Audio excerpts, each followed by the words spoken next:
Jack London, Negore the Coward, Part 5.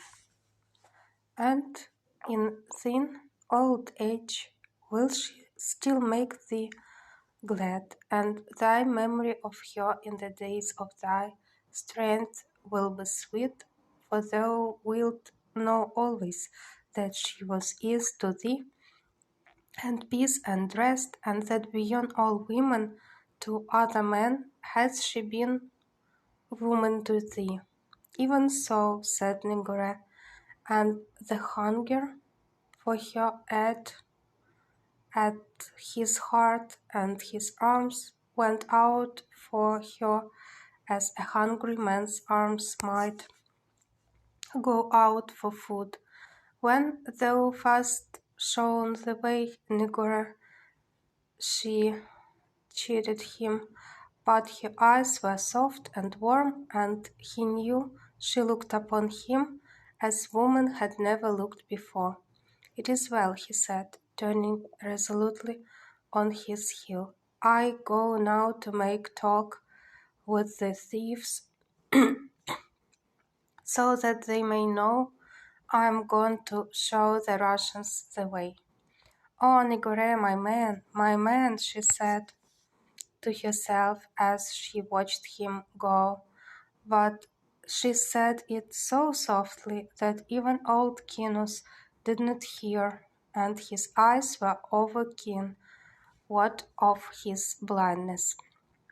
3 days later, having with craft ill concealed his hiding place, Negore was dragged forth like a rat, and brought before Ivan the Terrible. He was known by the men who marched at his back.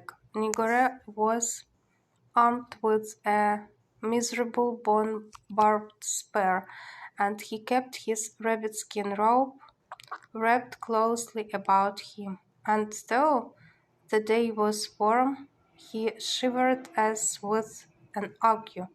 He shook his head that he did not understand the speech Ivan put at him, and made that he was very weary and sick, and wished only to sit down and rest, pointing the while to his stomach inside of his sickness, and shivering fiercely.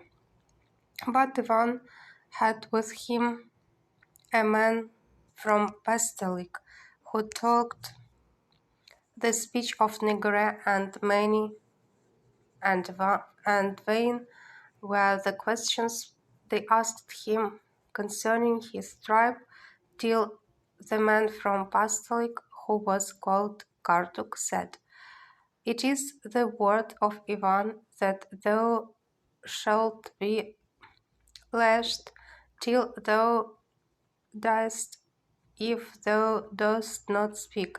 And know, strange brother, when I tell thee the word of Ivan is the law, that I am thy friend and no friend of Ivan. For I come not willingly from my country by the sea, and I desire greatly to live. Wherefore I obey the will of my masters. Thou wilt obey, strange brother, if thou art wise and wouldst live.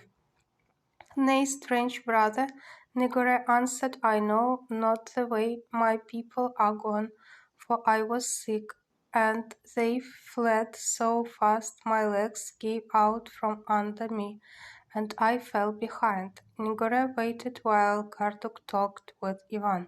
Then Negore saw the Russian's face go dark, and he saw the man step to other side of him, snapping the lashes of their whips. Whereupon he betrayed a great fright and cried aloud that he was a sick man and knew nothing, but would tell what he knew. And to such purpose did he tell that Ivan gave the word to his men to march, and on other side of Negore marched the men with the whips, that he might not run away. And when he made that he was weak of his sickness, and stumbled and walked not so fast as they walked, they laid their lashes upon him till he screamed with pain and discovered new strength.